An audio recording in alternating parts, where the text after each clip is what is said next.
Señoras, señores y amigos, ¿recuerdan ustedes que en las dos conferencias de la semana anterior presenté a ustedes unas cuantas viñetas o estampas de lo que había sido la historia de la consideración del cuerpo humano como cuerpo del otro, como cuerpo objetivamente contemplado o considerado a lo largo de la cultura occidental? Las etapas fueron la antigüedad clásica, vista a través de la representación que del cuerpo humano nos ofrece Galeno, el comienzo del mundo moderno, Renacimiento y siglo XVII, a través fundamentalmente de Salio y de Descartes, cuando se inicia la consideración puramente mecánica del cuerpo humano y hasta cuando llega a su culminación. Luego, lo que el cuerpo humano había sido para el hombre del siglo XIX, para lo que podríamos llamar el torso central del pensamiento del siglo XIX, y a continuación lo que el cuerpo humano es en el mundo en que vivimos, a los ojos del hombre actual. A continuación, el martes pasado presenté a ustedes la visión que del cuerpo humano sentido, experimentado desde dentro de él por quien lo vive, nos ha ofrecido el pensamiento contemporáneo, iniciado en este orden de cosas por la doctrina del intracuerpo de Ortega y a continuación desarrollado el tema pues por Sartre, Merleau-Ponty, por Marc-Gabriel Marcel, por varios más. Y nos preguntábamos si no sería posible una visión integral, unificadora, armónica, a la vez, de estas dos maneras de entender, de considerar, de ver a la postre el cuerpo del hombre. La pregunta es la siguiente. Puesto que intrínsecamente es una la realidad de mi cuerpo, ¿es posible una visión que unifique lo que mi cuerpo es objetivamente considerado, según por tanto, lo que de él me dicen las ciencias llamadas positivas, anatomía, fisiología, psicología experimental, sociología, etc.? Y por otro lado, este cuerpo mío, en tanto que fuente de mi experiencia íntima de él, según por consiguiente sobre lo que el cuerpo propio expuse en la lección del pasado martes, pues bien, yo pienso que sí, que esa visión es posible por dos razones igualmente poderosas. La primera, que esos dos modos de considerar el cuerpo humano se coimplican entre sí, se implican el uno al otro. La segunda, que además de coimplicarse, se complementan. Se coimplican efectivamente, porque si es seria y consecuente la consideración objetivante del cuerpo humano, la que nos ofrecen la anatomía, la fisiología, la psicología experimental, etc., esa visión, esa consideración llevará de alguna manera consigo, proyectado desde mí mismo o inferido comprensivamente en la realidad íntima del otro, de alguna manera llevará consigo algo de mi experiencia subjetiva de mi cuerpo propio. Examínese, para comprobar esto, cualquier estudio ambicioso de la conducta humana, del comportamiento humano, hecho con toda la pretensión imaginable de rigor y de objetividad científicos. Pues bien, seguro que se descubren allí estas tres vetas, estas tres fuentes de conocimiento. Primero, el conocimiento de los demás, claro está. Lo que viendo a los demás no podemos decir acerca de su cuerpo. En segundo lugar, lo que acerca del cuerpo del hombre en general nos dice la ciencia experimental, sobre todo la experimentación animal, que se extrapola. Y en tercer lugar, la experiencia de uno mismo. La experiencia de lo que uno es, de lo que es el propio cuerpo, si quieren ustedes, de lo que es la propia conducta. Examinen, repito, cualquier libro de los que andan por ahí acerca de la conducta, del comportamiento humano, y verán siempre este último componente, a veces de modo más solapado, más tácito, menos visible, pero descubrirán eso. ¿Por qué? Porque la visión objetiva lleva consigo, porque es el hombre el que conoce, tomar en cuenta lo que acerca de mi propio cuerpo yo sé. Pero por otra parte, el análisis riguroso de la experiencia fenomenológica, del cuerpo propio, si quieren ustedes, la experiencia íntima y subjetiva de lo que es mi cuerpo, lleva dentro de sí una cierta idea, la que sea, de la realidad objetiva del cuerpo humano. ¿Recuerdan ustedes el texto que les leí de Ortega, donde por vez primera expone lo que él entiende por intracuerpo? Él aludía allí a sensaciones viscerales, a movimiento de la sangre en los vasos, etcétera, etcétera, a los componentes fisiológicos, si quieren ustedes, de la cenestesia. Aludía allí a esto. Es decir, estaba hablando desde su conocimiento del cuerpo humano, el que tenía él. Pero por supuesto esto lo hacen todos. Las dos visiones se coimplican, una implica la otra. Pero por otro lado, las dos visiones se complementan. ¿Por qué? Pues porque inevitablemente el considerador del cuerpo humano, en tanto que doctrinario o científico objetivo de él, el considerador del cuerpo humano tiene que hacerse, si es exigente y ambicioso, si es coherente en su indagación, tiene que hacerse la siguiente pregunta: ¿cómo tiene que estar constituido este cuerpo para que yo lo sienta así? ¿O lo que yo veo en este cuerpo, qué me dice acerca de lo que yo siento de él? Necesariamente esto es así. Repito, si es ambicioso, si es coherente. Naturalmente, si mire usted, yo no quiero saber más que una descripción del esqueleto y de los músculos, etcétera. Usted puede hacerlo eso, pero eso no es el cuerpo humano, el cuerpo viviente. Si yo quiero ver el cuerpo viviente en su integridad, anatomía, fisiología, psicología, etcétera, objetivamente tendré que preguntarme, pues si esto es el cuerpo visto desde fuera, científicamente conocida, ¿qué relación hay entre esto que yo aprendo contemplando y describiendo y estudiando objetivamente el cuerpo con mi modo de sentirlo? Ineludiblemente esta pregunta tiene que hacerse, desde luego. Entre otras cosas, ya sabemos que la investigación más reciente proyecta el saber del neurofisiólogo, del neuroendocrinólogo, etcétera, hacia los dominios del conocimiento del cuerpo por uno mismo. Y por otra parte, menguada sería la doctrina del cuerpo humano si se limitase a ser una especie de fenomenología aséptica, independientemente de lo que el cuerpo humano es. Es decir, cómo tiene que estar constituida la realidad del cuerpo para que yo lo sienta como lo siento, para que yo lo viva como lo vivo. Por supuesto se lo tienen que preguntar los hombres de ciencia. Pues bien, los filósofos no siempre han procedido así. No siempre han procedido así, porque si uno ve las pocas alusiones de Heidegger o de Husserl anteriores, o de Sartre o de Marcel, apenas consideran el cuerpo humano y es una limitación enorme que es preciso denunciar.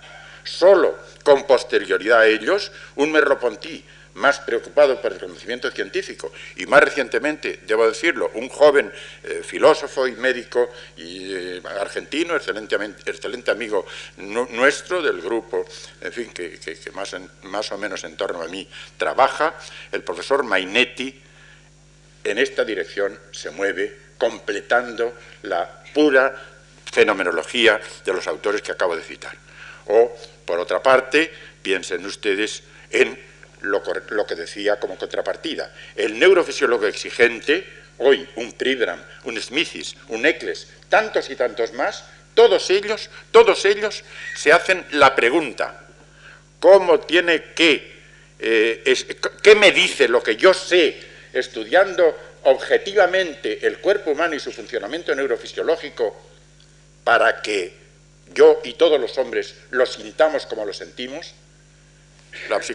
la neurofisiología de la senestesia, la neurofisiología del esquema corporal, la neurofisiología, si quieren ustedes, del dolor, etcétera, etcétera, llevan consigo esta coimplicación.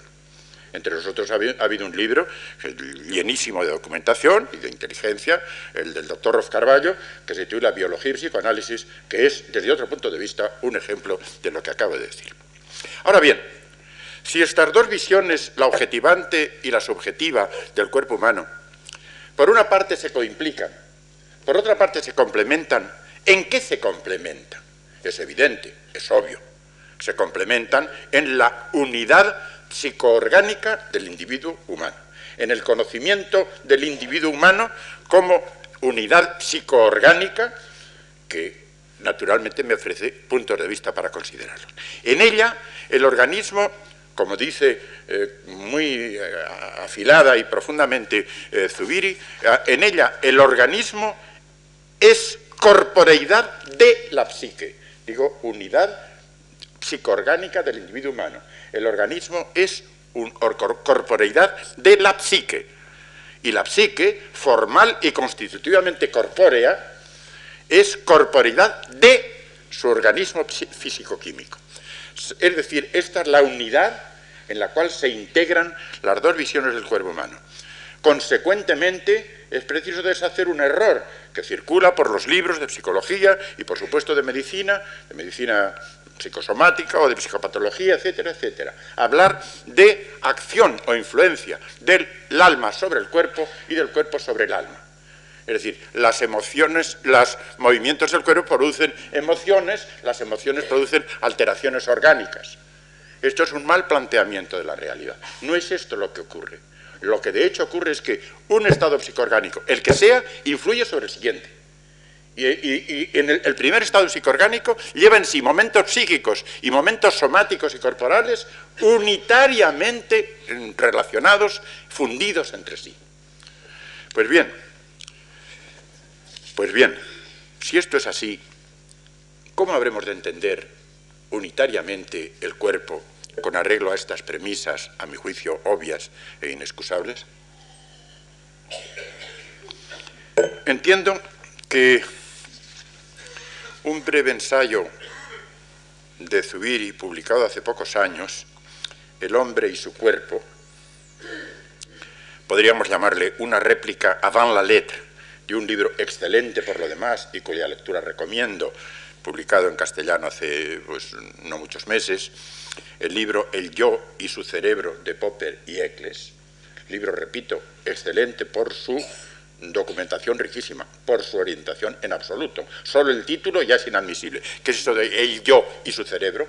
Como si fuesen dos realidades yuxtapuestas a la manera paralelística de un Descartes, como un yo y un cerebro, y el yo actuando sobre el cerebro.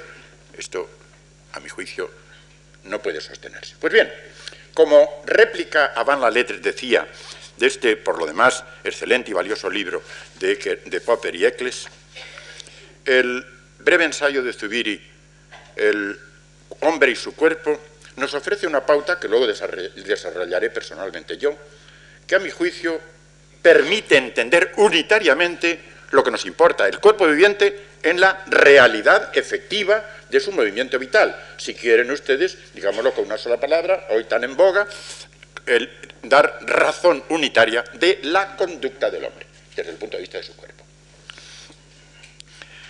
Distingue Zubiri tres funciones principales del cuerpo, cada una de las cuales presupone la anterior y se apoya en ella. Funciones sólo metódicamente discernibles en la unidad real que constituyen, la unidad psicoorgánica del individuo humano. La primera es la que él llama función organizadora. El cuerpo, por tanto, como organismo. Esto es, como un conjunto de los actos y los procesos fisiológicos, mecánicos, térmicos, biofísicos, bioquímicos, eléctricos, metabólicos, neurales, endocrinos, que en unidad funcional, con los actos y procesos de orden psíquico, en unidad real y funcional, ahora los vemos desde el cuerpo, es decir, con las percepciones, los sentimientos, las emociones, los recuerdos, los pensamientos, las voliciones, etcétera, dan lugar a lo que el sistema, a que el sistema de ellos posea la propiedad que desde hace tiempo denominamos con la expresión de unidad funcional. Ya me referí en una de las conferencias anteriores al espléndido, precioso libro de Augusto Pissuñer, publicado pues hará ya 60 y tantos años, La unidad funcional, cuya lectura todavía recomiendo al que desee ver integralmente lo que es el cuerpo del hombre. Ejecutando esta función, la función organizadora, el sistema psicoorgánico que somos, la unidad psicoorgánica del individuo, queda idóneamente organizada. Función organizadora. Apoyada en la función organizadora, otra de nivel superior, fundida con ella, pero discernible metódicamente, ya digo, por vía de pauta para un estudio, un conocimiento científico. Apoyada en la función organizadora, hállase la función configuradora, la cual hace que el organismo tenga figura y estructura a un tiempo estáticas y dinámicas, a través de los más diversos procesos fisiológicos, todos ellos integrados por los momentos constitutivos pertenecientes a la función organizadora, procesos bioquímicos, neurológicos, endocrinos, etcétera, a través de los más diversos procesos biológicos, es decir, del crecimiento, de la adaptación, de la involución, etcétera, y de las situaciones vitales más dispares, la vigilia, el sueño, el estrés, el reposo, etcétera, una y otra, es decir, la figura y la estructura se mantienen relativamente constantes, tanto desde el punto de vista de la especificidad del individuo como desde el punto de vista de su individualidad. La función organizadora, sí que no es más elemental, la más analíticamente reducida a elementos, a la postre, si quieren ustedes, biofísicos y bioquímicos, está realizada en un nivel superior que forma realidad unitaria con ella, la correspondiente a la función configuradora. Pues bien, con el ejercicio de las dos funciones anteriores como presupuesto, la función organizadora del cuerpo, la función configuradora del cuerpo, hay otra tercera, la que Zubiri propone llamar, con un sentido que ahora explicaré, porque si no se explica no se entiende del todo, la función somática, la que hace que el organismo configurado se haga formalmente cuerpo, soma, en el pleno sentido helénico de esta palabra. Por tanto, distingue entre cuerpo y soma. Soma es el cuerpo en tanto en cuanto ese cuerpo se presenta física y realmente en el mundo en que está. Hasta ahora casi consideramos abstractivamente la realidad del cuerpo en la función organizadora y en la función configuradora. Ahora lo vemos ya en su realidad ante el mundo físico, ante el mundo social, etcétera, etcétera. Fundamento, por tanto, material, el cuerpo, de la activa y sucesiva presencia del sistema psicoorgánico del individuo en el mundo y en la realidad. Con otras palabras, que ese organismo pueda ser, y volveremos sobre esto para desarrollarlo, no solamente agente y paciente de las acciones vitales que antes nombré, digerir, andar, etcétera, etcétera, sino al propio tiempo actor, espectador de ellas y autor, intérprete de su propia vida, que la hacemos a través de nuestro cuerpo, con nuestro cuerpo, en nuestro cuerpo.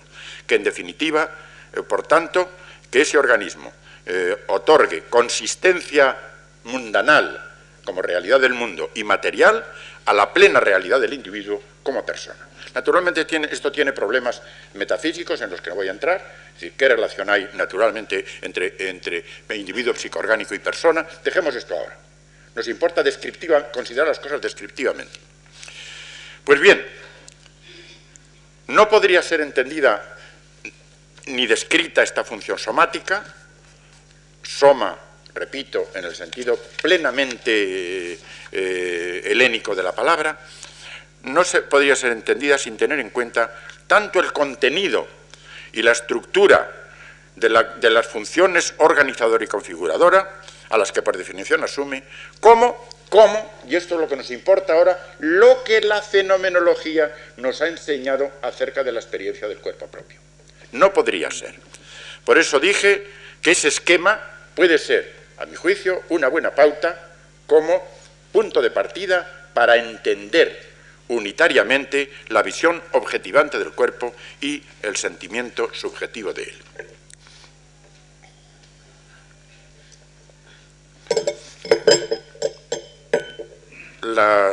Nosotros los castellanos, ni los franceses ni los italianos, tenemos dos palabras para nombrar el cuerpo, le llamamos siempre cuerpo.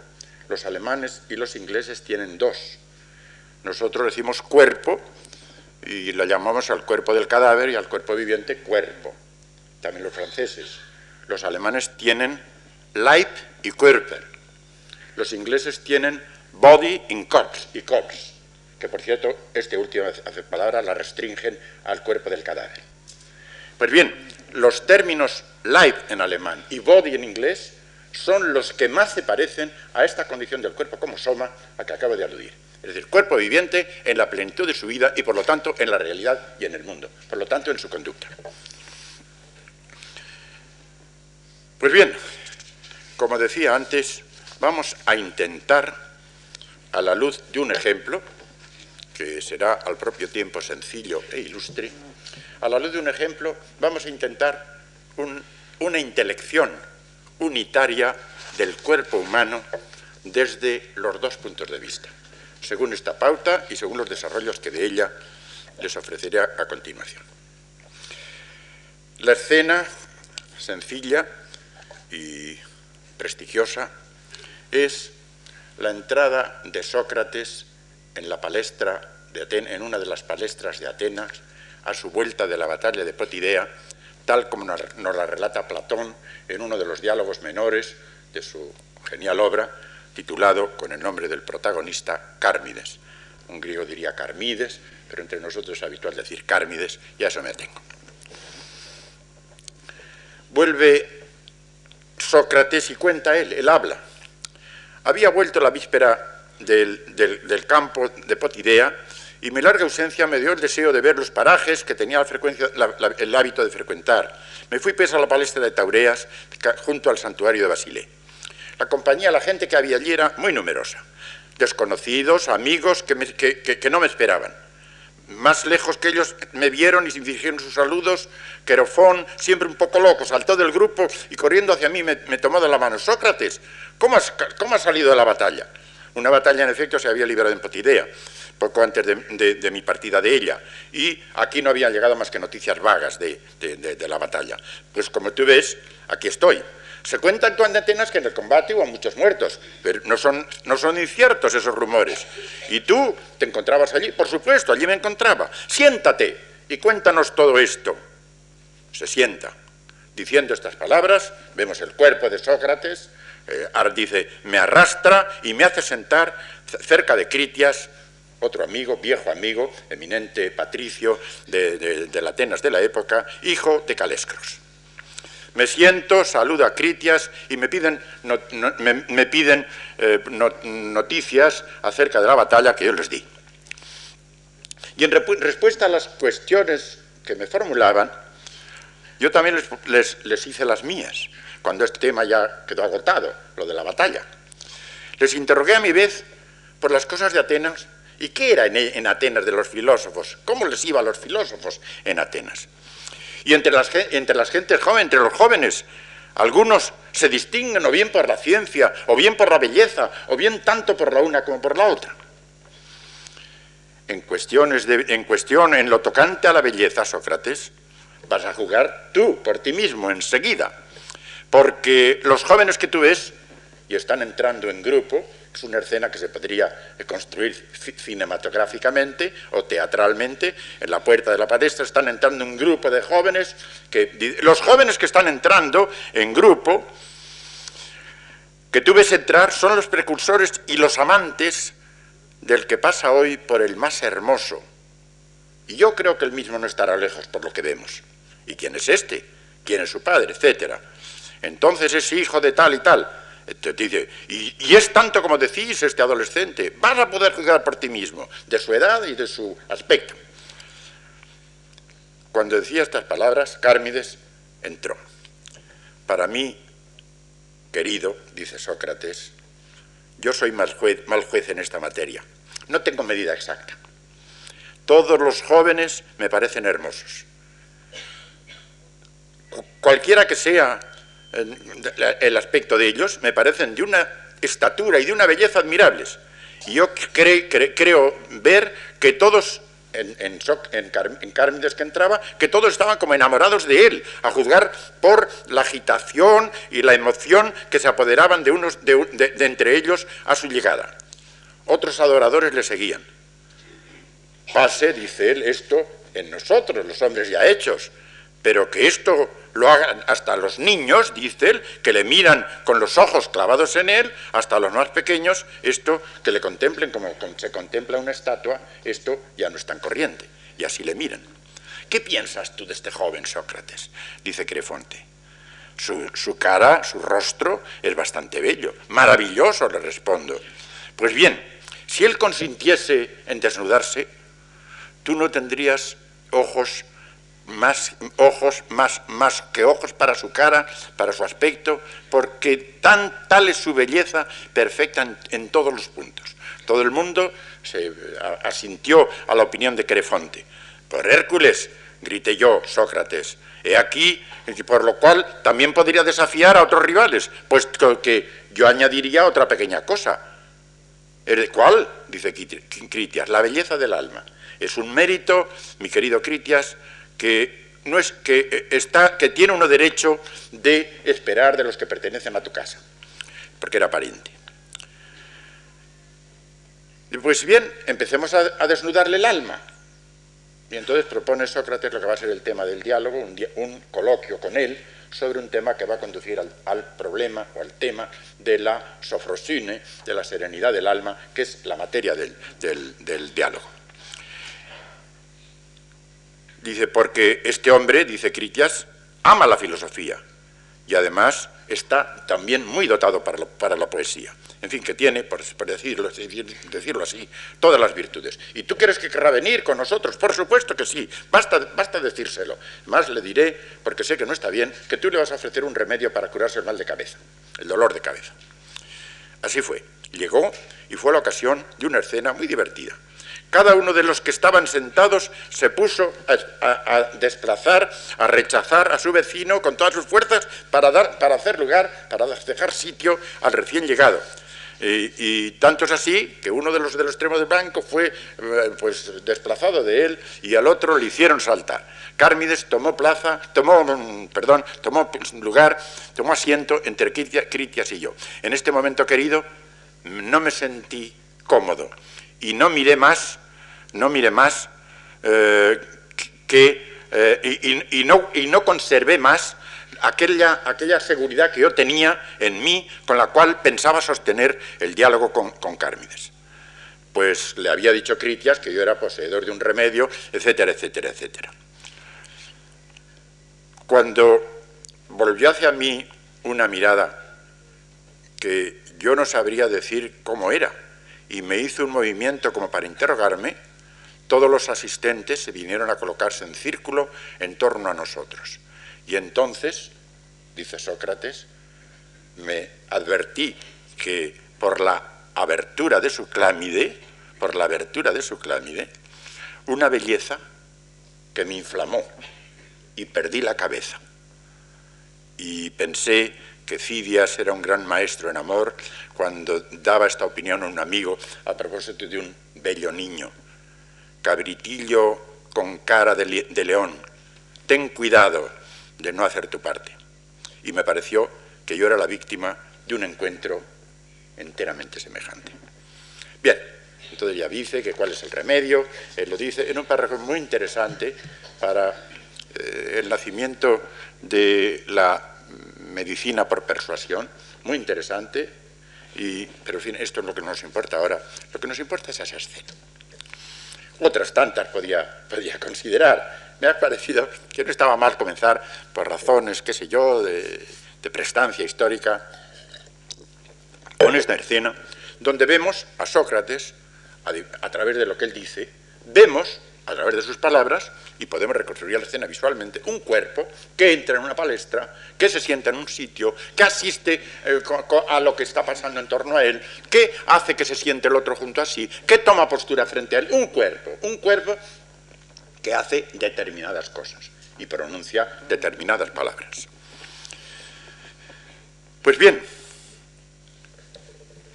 vemos al cuerpo de Sócrates e imaginen ustedes cualquier otra escena semejante, literaria o no literaria, o de la vida real, la que han ustedes visto en la calle poco antes de venir aquí, la que sea.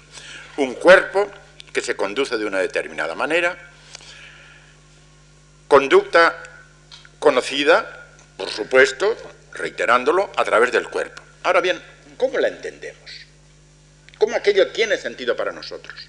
¿Cómo aquello no es un relato en el cual la imagen visual nos está diciendo algo acerca de lo que el cuerpo es en cuanto realizador de una vida? Agente, actor y autor, en cierta manera, de una vida. ¿Cómo la entendemos?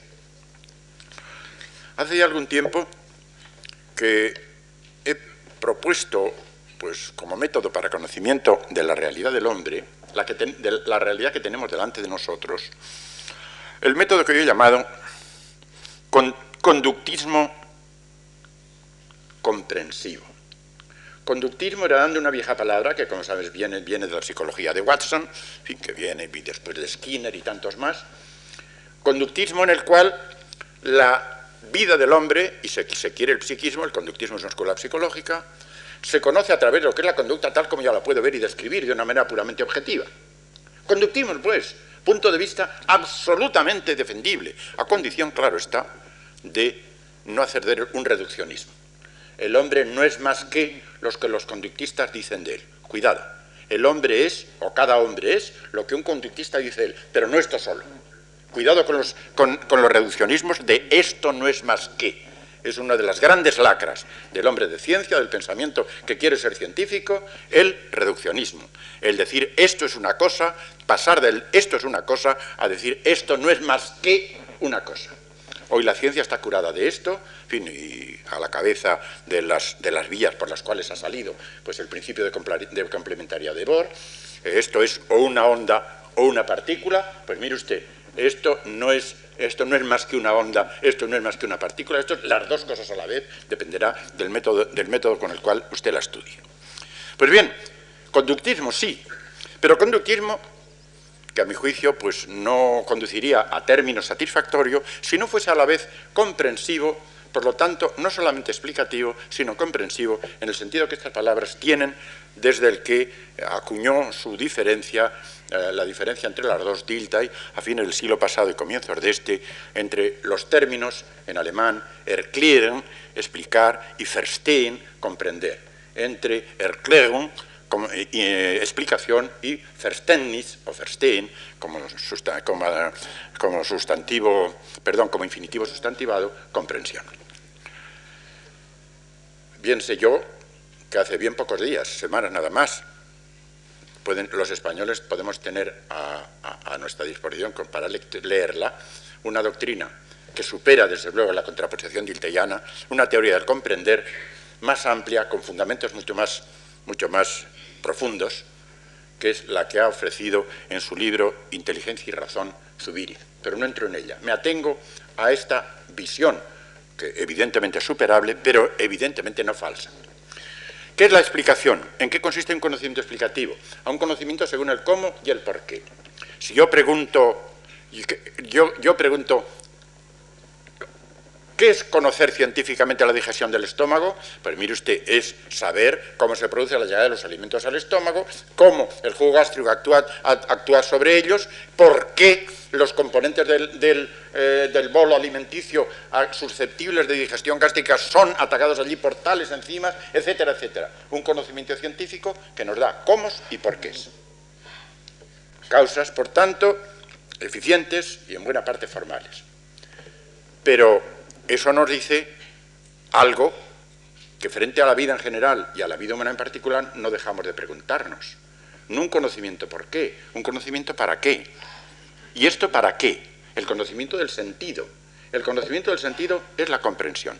Por supuesto, no podríamos vivir con otros hombres si no tuviésemos por lo menos una idea más o menos certera, siempre falible, acerca del porqué de sus acciones. Volveremos sobre esto. Sin esto yo no podría entender la conducta de un hombre. Me movería en una abstracción reduccionista, en un conductismo como el que fue el de Watson, que por supuesto, con todos sus enormes frutos, pues hoy creo que en su pureza ya no lo sostendría nadie. Explicación y comprensión, con posibilidad de superar esta contraposición dilteyana. Pues bien,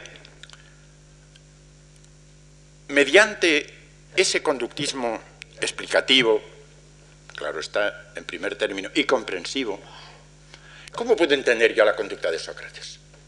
Esa que hemos visto mostrarnos con su cuerpo, es decir, él como ser corporal, como unidad psicoorgánica que tiene un cuerpo que me entra por los ojos, que entra en una palestra, que habla, que se sienta, que se mueve, que se contempla pues encandilado la belleza de Cármides, en fin, que dominando este sentimiento que casi le perturba, empieza a dialogar con él, etcétera, etcétera, que está rodeado por los demás. ¿Cómo podemos entender, según este conductismo comprensivo, la conducta de Sócrates? Pues apliquemos la pauta anterior y desarrollémosla. Por una parte, hay que partir de ahí. Desde luego, yo tendría que conocer la dinámica de la organización y la configuración del cuerpo de Sócrates. Si se mueve, si entra, si se sienta, allí están poniéndose en marcha unos mecanismos neuromusculares de la locomoción, de los que le llevan a sentarse, y esto con lo que connota de alteraciones o modificaciones circulatorias, respiratorias, etcétera, etcétera, etcétera. Yo necesito saber esto. Sin esto no conocería científicamente lo que allí está pasando. Hablo de un conocimiento científico que pretende ser integral y fino y profundo hasta donde sea posible.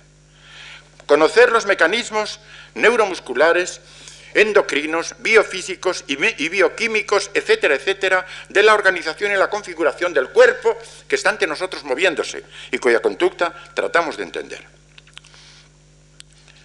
Pero por otra parte, esto no lo conocería yo si no conociese los condicionamientos según los cuales este cuerpo, por el hecho de su constitución orgánica, y no salimos por el momento todavía de ahí, actúa como actúa. El problema, aquí se nos aparece otro problema, enorme problema hoy, hay toda una literatura abundantísima, la relación entre constitución y comportamiento. Las observaciones son estremecedoras. Hace muchos años, cuando yo era médico joven, acaba de ser estudiante, un psiquiatra entonces muy distinguido, el máximo discípulo de Kraepelin, Lange, Julius Lange, publicó un libro titulado Verbrechen als Schicksal, crimen como destino, donde estudiaba el comportamiento, la conducta de gemelos univitelinos que habían vivido separados entre sí. Pues describe allí este caso. Dos gemelos univitelinos. Ya saben ustedes que los gemelos pueden ser univitelinos, bivitelinos, y los que verdaderamente más se parecen entre sí, como dos mitades de una naranja, son los gemelos univitelinos. Dos gemelos univitelinos con taras psicopáticas se separan en la infancia, hacen cada uno su vida y terminan en la madurez cometiendo delitos muy semejantes a una edad muy semejante de su vida. Es decir, crimen como destino, como sino mejor. Llevaban el crimen grabado en las taras génicas que estos sujetos llevaban desde su nacimiento. Tremenda cosa. El genetista italiano Gedda describe el caso de dos sacerdotes que se ordenan el mismo día gemelos univitelinos, cada cual tiene su ministerio y lo atiende, pero de tal manera semejantes entre sí, no solamente en cuanto al aspecto somático o corporal, no solamente en cuanto a esto, sino en cuanto a su temperamento, a su modo de conducirse. Tanto es así que se sustituían en los sermones, que a veces empezaba un sermón y por lo que fuera terminaba el otro, y el público no se daba cuenta. Esto nos indica, claro está, que la conducta está condicionada, cuidado, no determinada. En estos casos se llega ya casi a la determinación fatal. Bien, el racista más extremo no caería hasta ahí, si es científico, claro está. No, pero sí condicionan, a veces muy profundamente. Esto se complementaría con el estudio de la conducta de los gemelos univitelinos separadamente estudiados, que no siempre coinciden tanto como los de Lange o los de Yeda, a que acabo de referirme. Pero sí condicionan. Y sin esto no puedo yo entender, además de saber los mecanismos bioquímicos, biofísicos, neurofisiológicos, endocrinológicos, etcétera, de lo que pasa en ese cuerpo que se está moviendo ante mí, si no conozco yo el condicionamiento genético de ese cuerpo, no podré entender íntegramente su conducta. He nombrado casos extremos, pero evidentemente, junto a los casos extremos hay otros que no son tanto, pero que no dejan de ser casos demostrativos de lo que vengo diciendo. Verehrung als Schicksal escribió poco tiempo después otro psicólogo alemán, Pfahler, en fin, que venía a sostener más o menos lo mismo. Condicionamientos constitucionales en el sentido tradicional, médico de esta palabra. La palabra constitución habría de ser revisada también en medicina, pero no es este el momento. Condicionamientos sociales, es decir, medio social, educación, costumbres. Desde luego, todo está influyendo en la conducta. Por el hecho de haberme formado yo donde me he formado, mi modo de conducta tiene unas pautas, en fin, que me vienen impresas por ese medio, por educación, etcétera. O condicionamientos históricos. El hecho de ser yo un español, en fin, pues de esta época me separa de lo que eran los españoles en el siglo XIX.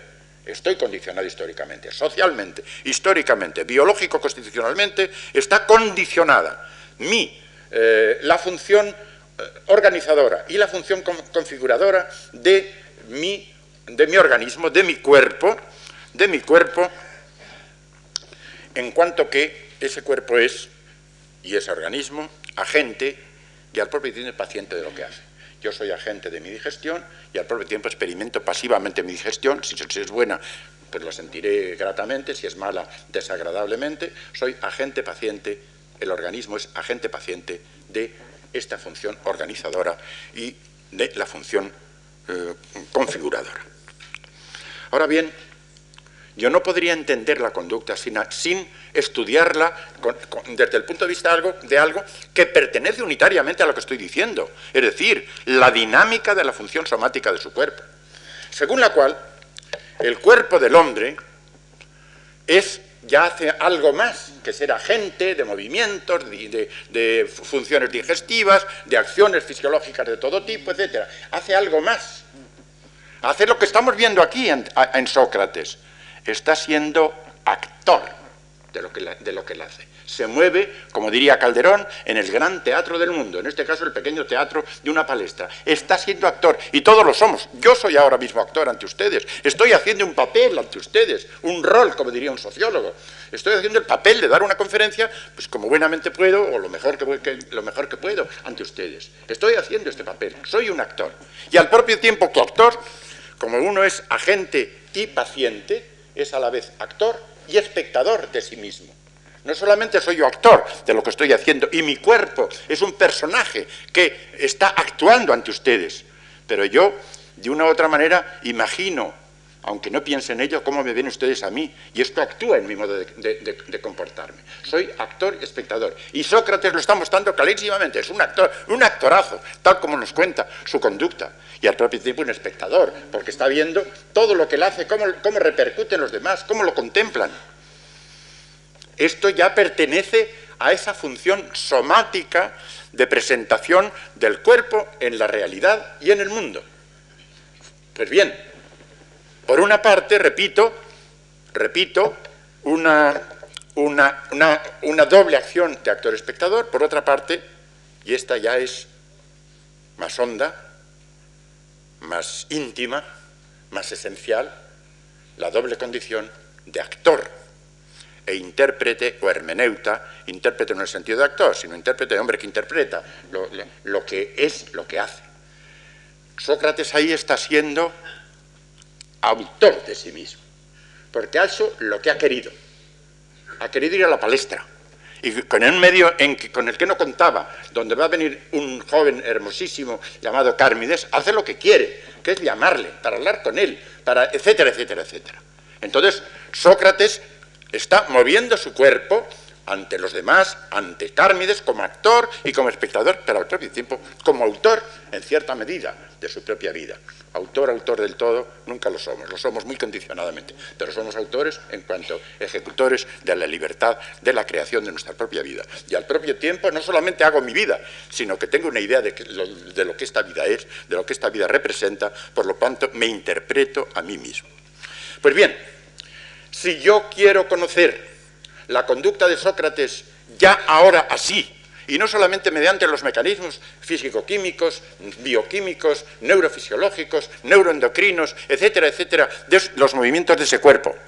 Si no quiero conocerlo así, ni meramente desde el punto de vista de la configuración en unidad funcional de todos estos mecanismos más o menos elementales, si quiero conocer lo que ese cuerpo está haciendo como actor y espectador del hombre que tengo ante mí, si quiero conocerle como autor y como intérprete de sí mismo, entonces ya no me basta el conocimiento meramente explicativo, meramente científico-natural de las cosas que necesito, porque sin eso no podría dar cuenta de la realidad que tengo ante mí. Necesito un conocimiento de carácter ya comprensivo.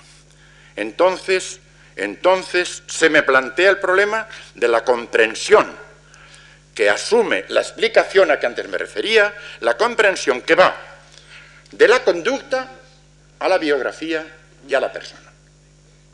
Entonces, mi conocimiento integral, desde el punto de vista somático, en este sentido técnico que da la palabra, del cuerpo, el conocimiento de ese cuerpo como realidad que está presente en el mundo y en la realidad como tal, si yo quiero conocer esto, la pura explicación tradicional, científica, no me basta.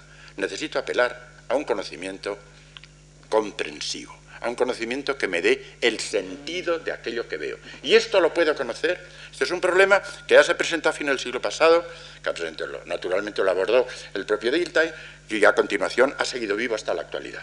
Sobre él algo escrito en otros años de mi vida, y hay muchas páginas consagradas al tema en mi libro Teoría y Realidad del Otro, en donde, siguiendo una tradición cuyos hitos fundamentales son Dilthey, Scheler, Ortega y, modestamente, lo que yo creo poder hacer, he intentado mostrar en qué consiste el conocimiento del otro.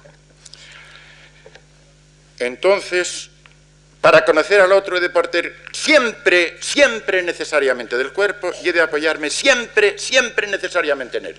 Todo lo que no sea esto es imaginaciones, son ensoñaciones. Yo a los hombres los conozco en su cuerpo y a través de su cuerpo en lo que su cuerpo es por dentro, de lo que su cuerpo es también para él. Ahora bien, para eso, como acabo de decir, tengo que trascender la visión objetivante conductista. ¿Cómo?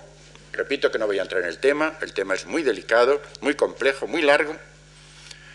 Lo que quiero decir tan solo es que en eso que yo hago para conocer la vida del otro, la conducta del otro, desde el punto de vista de su condición de actor y de su condición de autor, para esto, sin lo cual, naturalmente, yo no podría hacer convivir con los demás. Todos lo estamos haciendo a diario. No hace falta saber psicología ni filosofía para hacer esto, lo hacemos a diario, porque es la vida, porque si no estuviéramos haciendo esto, no podríamos convivir, viviríamos en la soledad más absoluta. Si tuviéramos que hacer como Descartes, ver los otros como si fuesen autómatas y hacer un razonamiento por analogía, para ver si son hombres o no son hombres, cuidado. Hay una impresión inmediata del otro, en fin, que tampoco podemos analizar ahora, y de la cual parto para convivir con él como tal otro, como hombre que está conmigo, amigo, enemigo, amante, hijo, padre, lo que sea. Por supuesto, necesito de mi saber del cuerpo para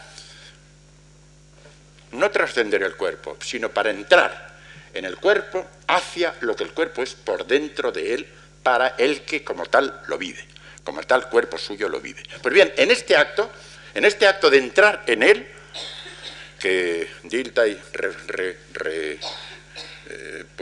remite a tres tareas, lo que él llama la transposición, Hineinversetzen, la revivencia, Nachherleben, y la recreación o reproducción, Nachbilden.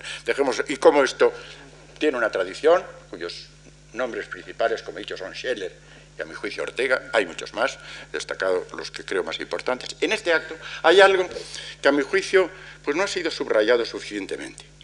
En este acto, por el cual la conducta vista en el cuerpo pasa a la biografía y a la persona, al conocimiento biográfico, aunque sea parcialmente biográfico y personal del otro, el que está conmigo, en ese conocimiento hay un ver, ese cuerpo, sin lo cual no habría nada más.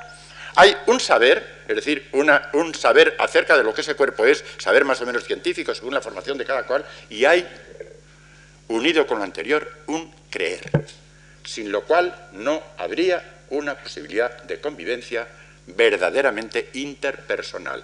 El cuerpo no me ofrecería su conducta como conducta de otro hombre con el cual convivo.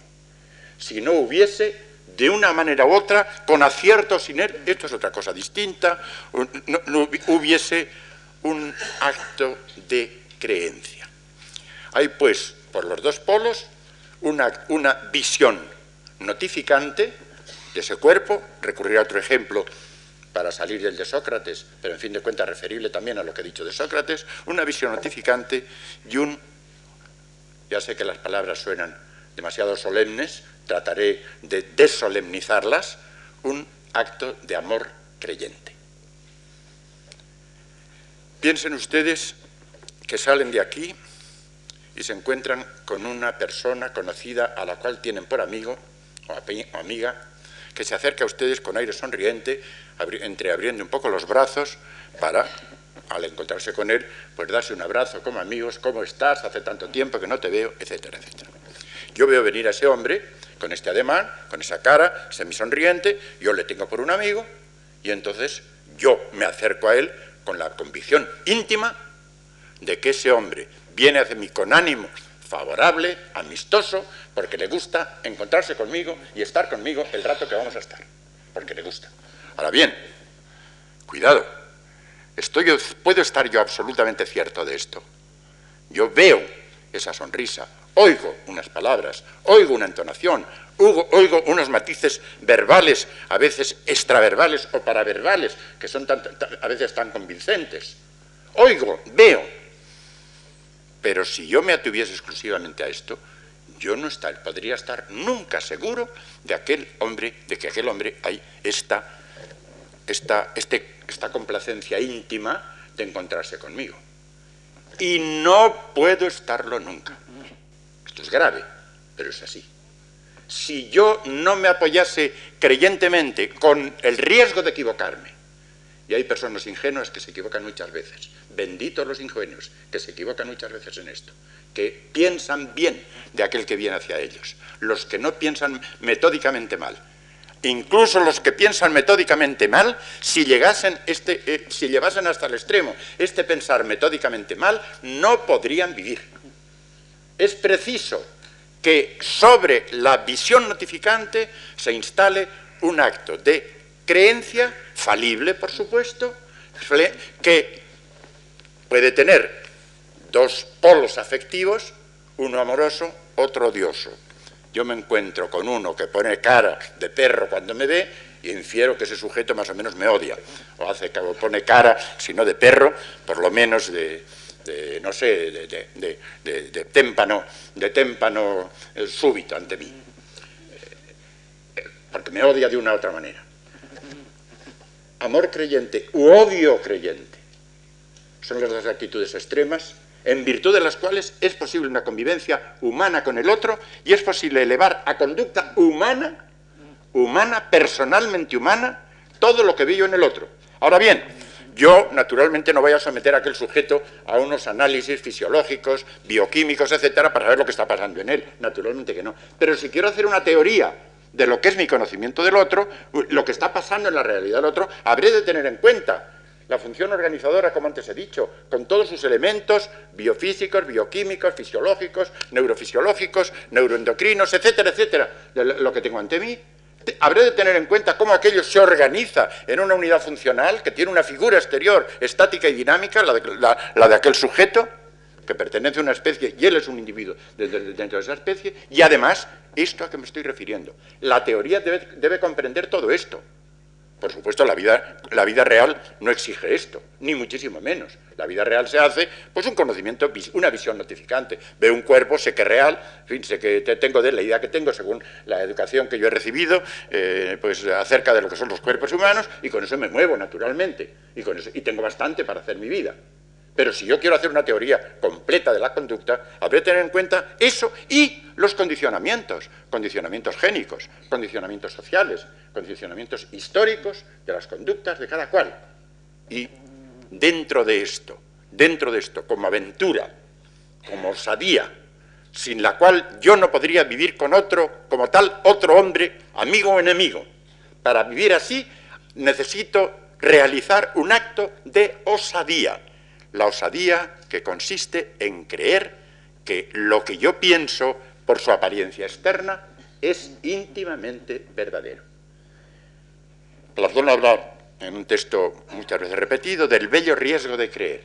Creer siempre es arriesgado, creer siempre es falible. El que cree siempre puede equivocarse, pero sin creer faliblemente, con el riesgo de equivocarse, sin esto no podríamos vivir con los demás.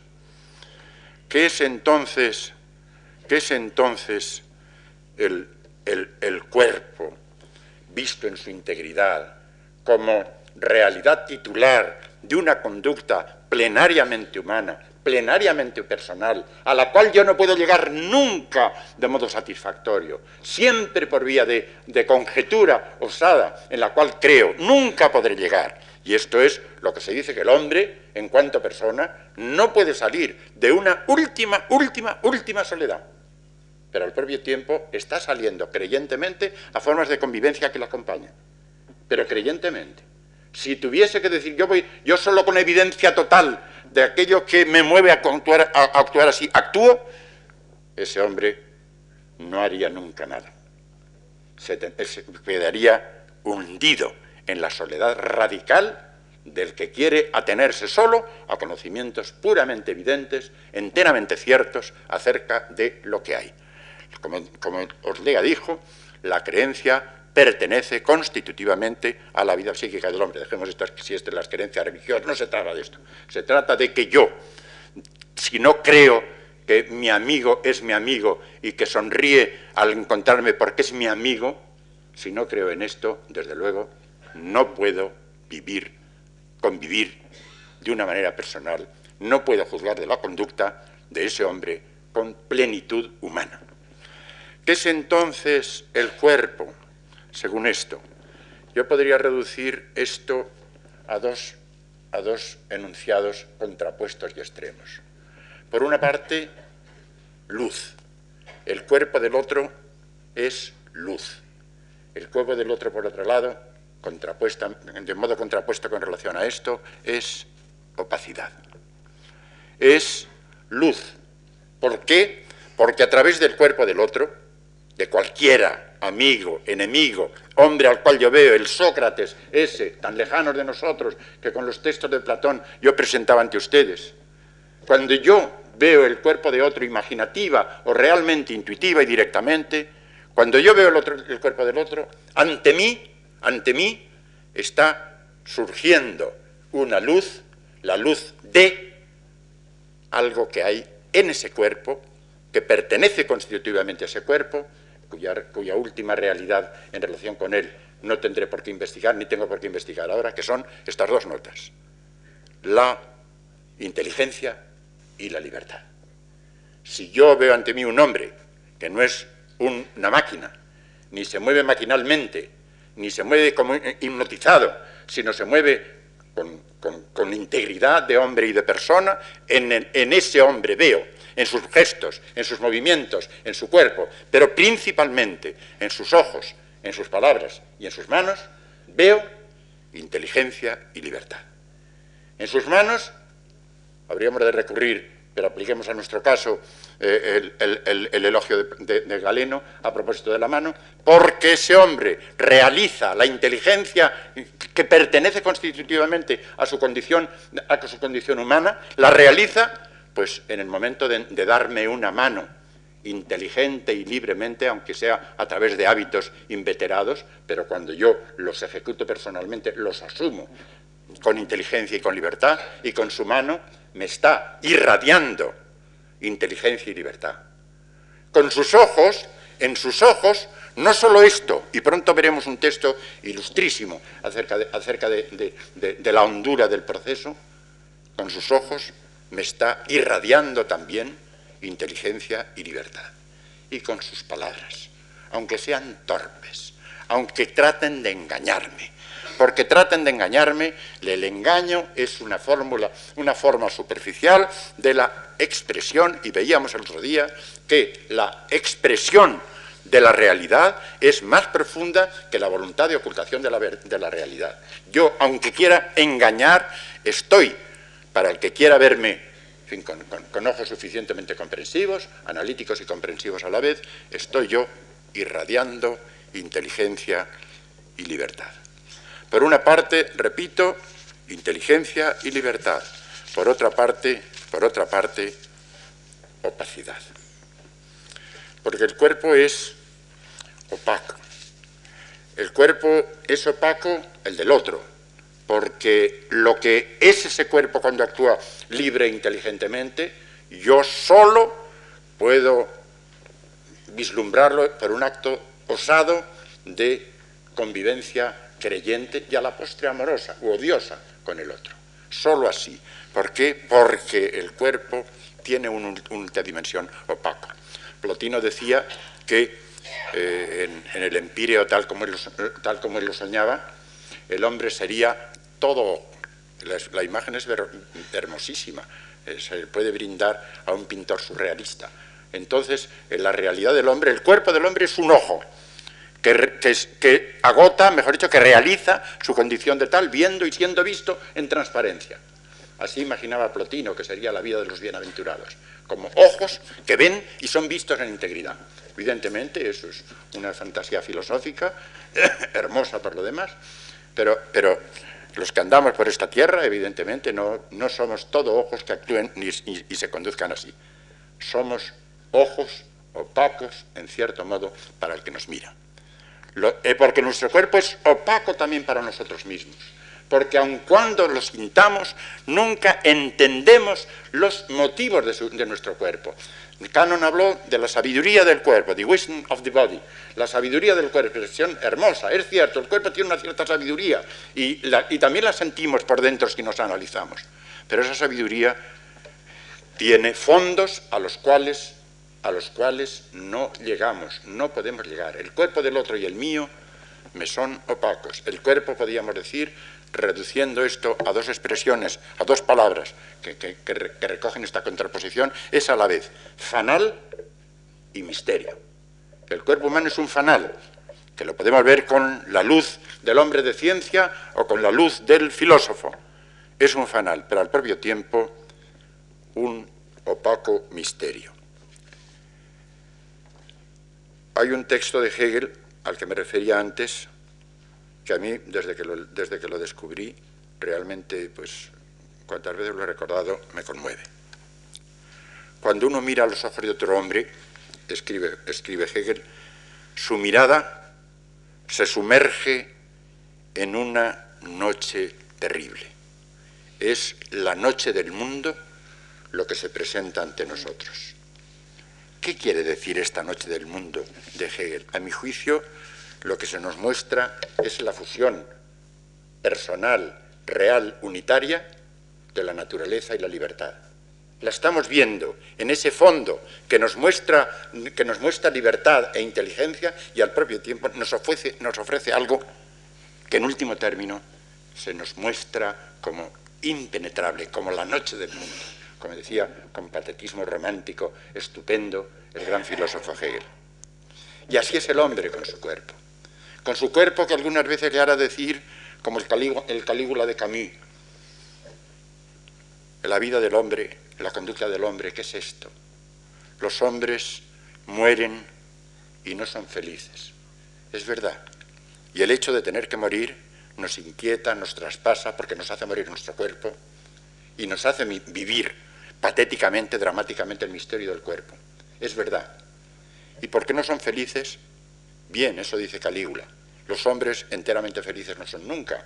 pero con su cuerpo, haciendo su vida con su cuerpo, pues hay momentos en su vida en que de una manera más o menos total se aproximan a esto. Y esto nos lo impone, nos lo permite, nos lo regala, nos lo impone y nos lo regala nuestro cuerpo.